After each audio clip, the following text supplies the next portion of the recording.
The night my father died, the red door opened on its know own. you're here. I know how that sounds. Come out I and do. play with us. And I need you to understand something before I go any further. I am not someone who believes in things like this. I never have been. I'm not someone who walks into a dark room and feels something watching. I'm not someone who reads meaning into sounds in the night or shadows at the edge of a dream. I was the person in every conversation about the supernatural who smiled politely and said nothing because I had nothing useful to add. Or at least, I used to be that person, because now I've stood on the other side of that door. I've seen what's in there, and I know things I cannot unknow, things that have reached back through every memory I have of my father, of my childhood, of myself, and change what I find there. Like a light switched on in a room you thought you knew, and suddenly every corner looks wrong. But I need to start at the beginning, the real beginning, which is not the night my father died.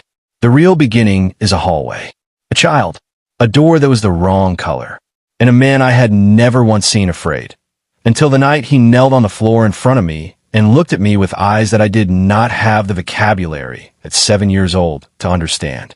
I understand them now. God help me, I understand them now. I was 7 years old, maybe 8, young enough that the hallway of our family house still felt enormous to me. One of those corridors in old houses that seems to shift in length depending on the time of day.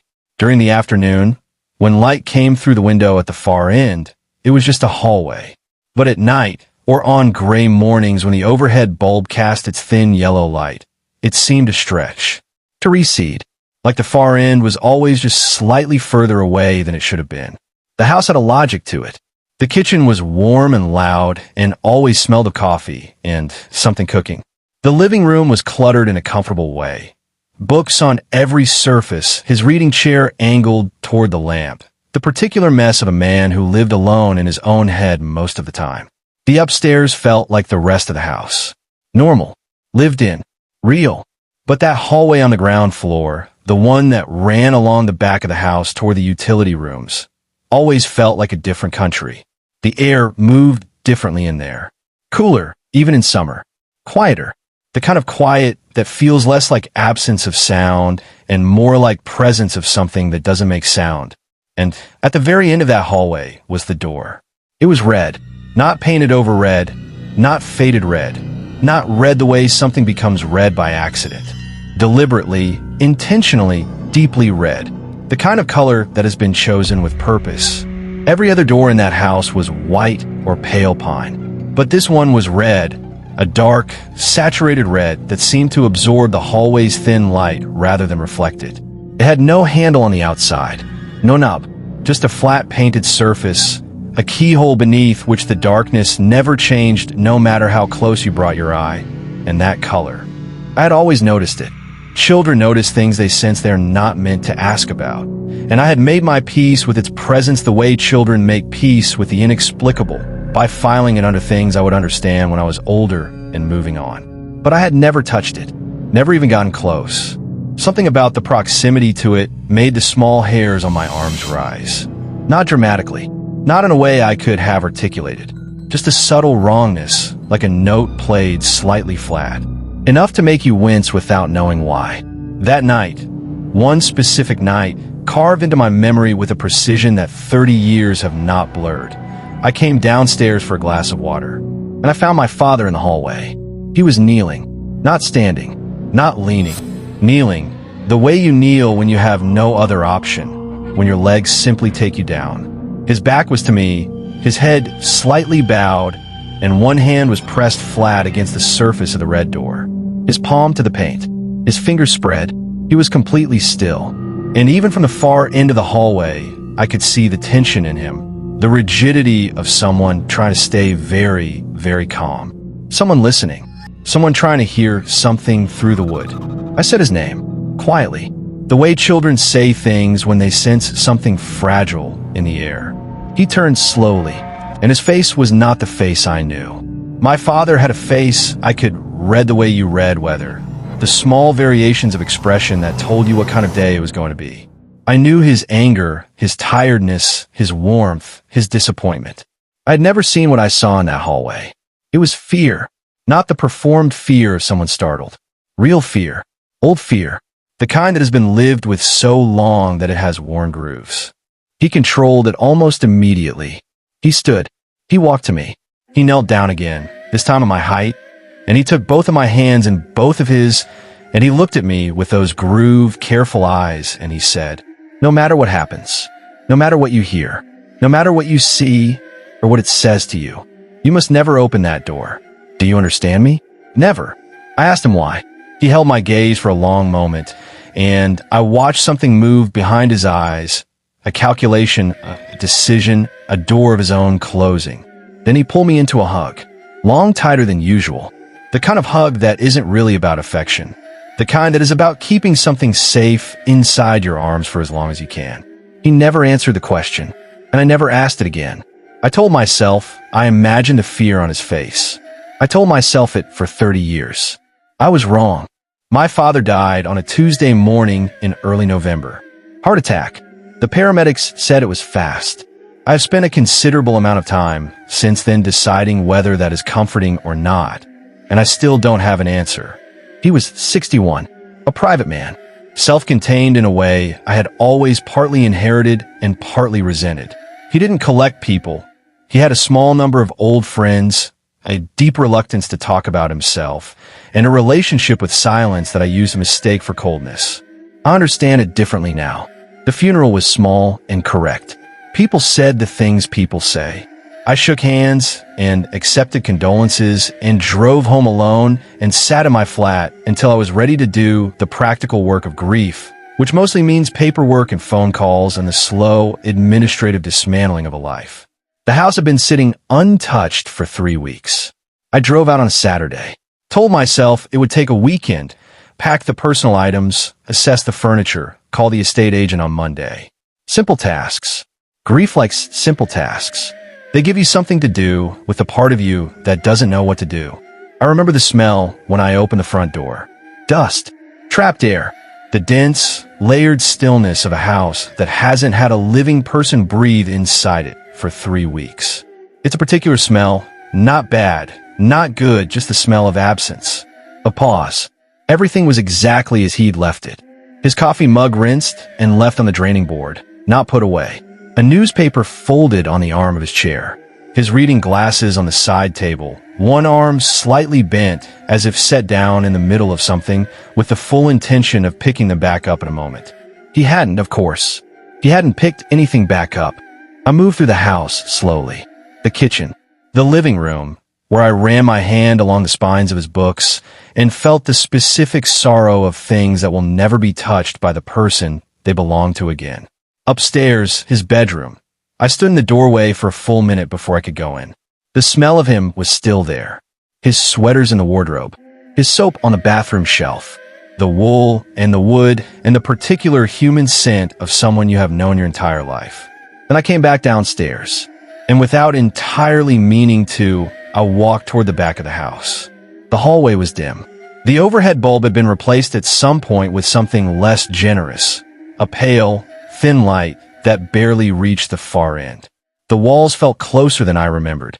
The floorboards creaked under my feet with a regularity that felt almost deliberate, like a metronome counting something down. I told myself I just wanted to see it. That was all. To look at it with adult eyes and understand what had frightened me as a child. To see a door, just a door, and let it be ordinary. I turned the corner. My stomach dropped. The red door was open. Not fully. Not dramatically. Just cracked 3, maybe 4 inches. A thin seam of dark at the edge of the frame. The kind of gap a door makes when a latch hasn't caught, or when the house has settled on its foundations, or when someone on the other side has pushed it just far enough to let air through. Cold air. I could feel it from 3 feet away. Not the cool of an unheated room. Cold. The cold of a space that has never had sunlight in it. The cold of something waiting. My father's voice came back to me like a wave from 30 years away. Never open this door. I walked to it. I placed my hand against the painted surface, and I pushed it closed. It swung shut without resistance. No crack, no stiffness in the hinges. Smooth and easy, as if it had been recently oiled, as if it had been moved often. I stood there with my hand on the door for a moment, and I listened. Silence. Total, complete, Room temperature silence. I told myself it was the house settling. I told myself it was old hinges responding to pressure changes. I told myself I was tired and grieving and alone in a dead man's house, and the mind makes connections in that state that don't hold up in daylight. I made tea. I sat in my father's kitchen, and I drank it, and I looked out at his gray November garden, and I tried very hard to feel only the things I was supposed to feel. I should have left that evening. I know that now. But grief makes you want to stay close to the places where the person you lost was most alive. So I stayed. I made up the guest bed, and I turned on every light downstairs, and I told myself I'd start packing properly in the morning. And the house waited. The guest bedroom was on the ground floor, off the main corridor. I'd chosen it deliberately. I couldn't bring myself to sleep in my father's bed. Too intimate. Too much like stepping into something that didn't fit yet. I lay in the dark, and I listened to the house settle. Old houses talk to themselves at night. Contractions in the timber, the pipes adjusting to the cooling temperature, the small complaints of a structure that has been standing long enough to have opinions. I knew this. I categorized every sound as I heard it and filed it under normal and kept my breathing slow. At 2:47 a.m., I know the exact time because I checked my phone. I heard something different. 3 knocks. From the end of the hallway. Not the percussive crack of a pipe. Not the random complaint of wood. 3 deliberate, evenly spaced knocks. The kind you make on a door when you want to be heard without being aggressive. Polite. Patient. 1, then a pause long enough to count 3 breaths. Then 2, then the same pause. Then 3. Then silence so complete that I could hear my own pulse. I sat up in bed and I stared at the bedroom wall, and I did not move. The silence lasted 4 minutes. I watched the clock on my phone. 4 minutes of absolute nothing. No settling, no pipes, no wind against the windows. As if the house itself was holding its breath. Then I got up. I walked to my bedroom door and opened it and looked down the hallway. The red door was closed. Still, the thin line of darkness at the bottom of it that every closed door has. Nothing else. No sound. No movement. The pale light from my bedside lamp reached maybe 6 feet into the corridor, and then the dark simply swallowed it. I stood there for a long moment. Then I went back to bed. I ran through every explanation. Thermal expansion in the woodwork. Eroding the walls.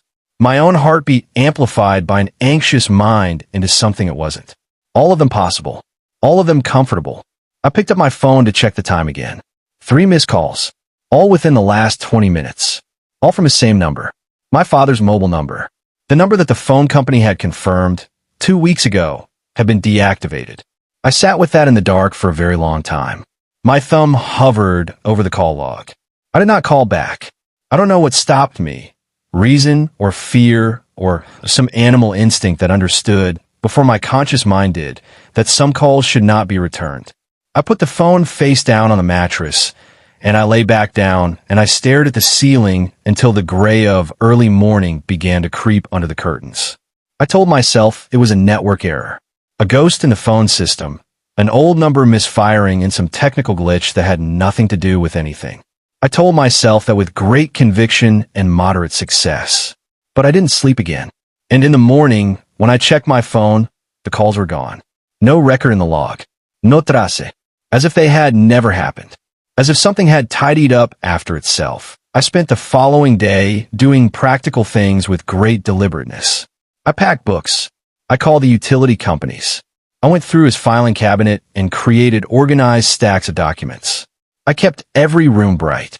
I played music on my phone, loud, cheerful, the kind of music designed to fill space. I found myself taking the long way around to every room that required passing near the hallway. By the time the sun went down, I was exhausted in the specific way that comes from maintaining a performance all day. The performance of a person going about normal tasks in a completely normal house. I ate something I barely tasted. I fell asleep in his chair in the living room, which I hadn't meant to do, sometime around 10 o'clock. Something woke me in the dark. At first, I thought it was the television, a low murmur from another room, something left on. But the television was off. The living room was dark, the music on my phone long since finished, the house completely silent except for a voice. So faint it was almost nothing. like hearing someone speak in the next room through a closed door and two walls. The particular quality of a sound that exists at the very edge of perception, where you can't be certain whether you're hearing it or constructing it. But I was hearing it. My name, over and over. My full name, then just my first name, the inflection never quite settling. Neither a question nor a statement, just the sound of someone trying out the syllables, turning them over. The way someone speaks when they're not sure they're being heard. Testing. I stood up from the chair, so fast my glass hit the floor. I stood in the dark living room, and I listened, and the whisper continued, patient, unhurried, coming from the direction of the back hallway. My name, then something else. Something lower, less distinct, words I couldn't quite parse. Then my name again. Then it changed. The quality of the sound shifted. It became less like repetition and more like distress. Less like testing and more like need. And the voice, which I've been telling myself was indistinct, was ambiguous, was not anything specific, resolved into something I could no longer pretend was ambiguous. It was my father's voice. Not approximately. Not a sound that resembled him in the vulnerable state of the middle of the night. His voice. The particular roughness of it. The cadence he'd had since I was a child. The way certain vowels sat in his throat. The rhythm of his speech when he was trying to be careful with his words. Exact. Precise. Identical. And it was saying, "Are you there? Please, are you there? I can't see anything. I can't find the light. Please, please just open the door and I can explain everything. I can explain all of it. Please." I was standing in the hallway.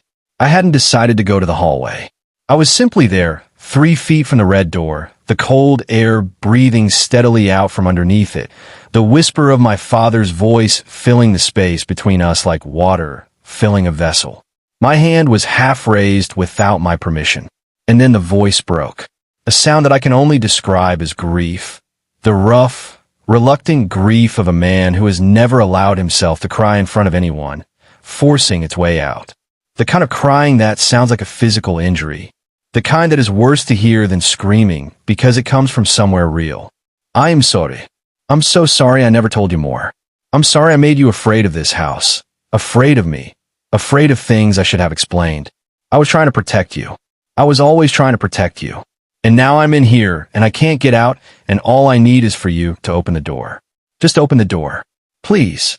Tears were running down my face. I didn't notice them until I tasted salt. My hand was 3 inches from the door. And then something from deep in my memory, a reflex planted so long ago it had become instinct, made me stop. My father didn't beg. In 30 years, through every difficulty and loss and crisis I had watched him face, he had never once begged for anything. Not once. It was not in him. It was the thing about him that had sometimes frustrated me and sometimes made me proud, and that I had always known with complete certainty was one of the truest facts about who he was. Whatever was crying on the other side of that door had learned his voice. It had learned his cadences, his emotion, his memory. But it had not learned what he would and would not do. I stepped back. 1 step, then 2. The crying stopped the moment I moved away. Not gradually, instantly. A cut. A silence as clean and sudden as a door slamming, which was the most frightening thing yet. Because grief does not stop like that. Grief tapers. It catches its breath. It continues. Whatever was on the other side had simply turned it off. And then came the scratching. Long, slow, deliberate. The sound of something dragging its fingers down the inner surface of the door. Not frantic. Not desperate. Patient. Methodical. Exploratory. The sound of something thinking. Then breathing. Deep, even unhurried. Just breathing. Letting me know it was there. Letting me know it wasn't going anywhere. I went back to the kitchen, and I sat on the floor with my back against the refrigerator and every single light in the house blazing, and I stayed there until morning. I found the journal the previous afternoon, before either of the nights, tucked in the back of the bottom drawer of my father's desk, underneath a folder of old receipts and a broken watch and a photograph of me at maybe 4 years old that I had never seen before.